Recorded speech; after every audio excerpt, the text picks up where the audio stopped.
Okay, so normally I don't do videos like this, but I have just kind of been floating the idea around because I've been watching more of this content. That's my bird. Peeps. Here, we'll let her run around for a minute while I talk about this really cool game that I found on DriveThruRPG. It is called Spider Hunt, and I believe it is by the same people who made For Against Darkness, which I have not played, but I have heard of and seen quite a bit of content on. And I just picked up this game on a whim, saw it was $3.50, figured, hey, cool old birthday present to myself or whatever. Anyways, with it, you get everything you need to do a one-person journey, a solo hex crawl through an uncharted land that you will chart yourself, hex by hex. And you do this through a simple 2d6 system. You will roll a single d6. It will give you a terrain type. You will roll another d6, and that will give you like sort of an event. So we will take a little example here so we can see, hopefully, next to this star, there's a little mark called 1. And that is the very first hex I went into, and it happened to be a plane hex. And along with the game, you actually get this little travel log, which I thought was very neat.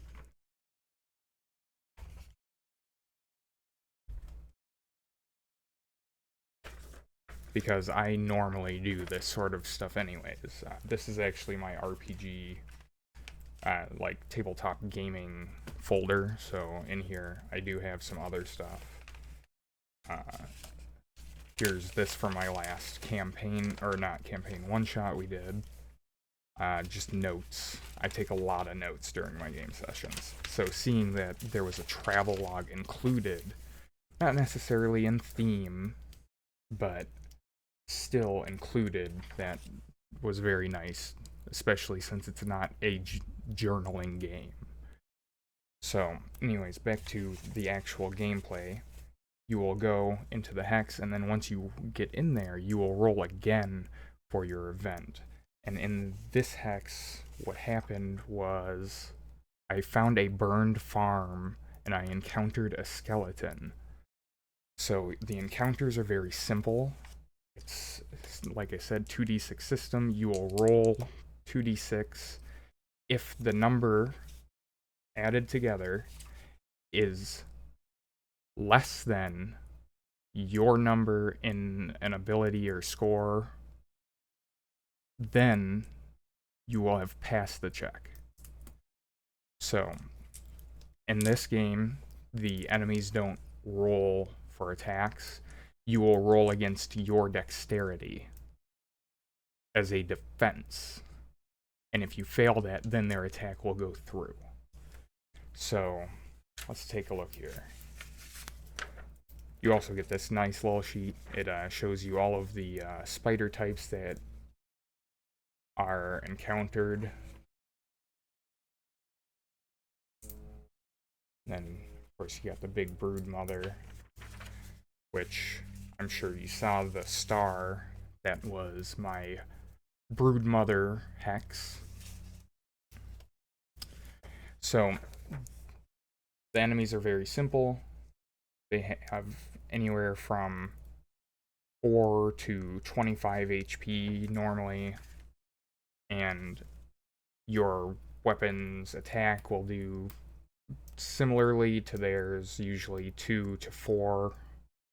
And then some of the spiders also do have special abilities that you will need to watch out for. So, like, an example is if you have a low dexterity character, you will need to be careful of a web spitter spider, because the web spitter spider has the ability to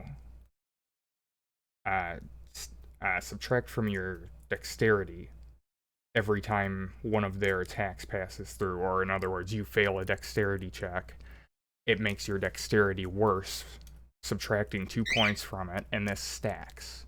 And then once you reach 0 or below 0 dexterity, you die. So, very deadly game. There was one point actually where I encountered a swamp hex. And in the swamp hex, I was required to make a roll to see if I lost an item. Well, I lost the item, so I had to roll again, another dex roll, to see if I could get it out of the swamp. If I failed, I drowned and died. I had to use a luck roll to ensure that I was saved. And luck in this is similar to in Dungeon Crawl Classics, where you spend it and it does not come back. So, I just thought this was a neat little game. I don't want to talk too much about it. Your character's simple. It's a very simple RPG sheet. You have your might, dexterity, intelligence, willpower, charisma, and luck. Your hit points, skills if you happen to acquire any, your XP, gold, and then you do also need food. You need to eat every 2 hexes. If you do not, you will suffer a penalty to your might, or you may also end up losing health if you continue doing it after 2 hexes. So if you were to go for 4 hexes, you would lose 1 health. The first 2 being the initial ones after you've ate. So really a simple system, I think, but something that's very easy to build upon. And they kind of show that in their book as well, because there's other enemies that they don't put on their actual bestiary. So, like, the example was the skeleton, the very first encounter I had. That is just given in the encounter details, their health and their damage, and XP and anything else you would gain. And I think now that my bird is getting squawky, I'm going to end this. But yeah, check out Spider Hunt on DriveThruRPG. I'll put a link in the description.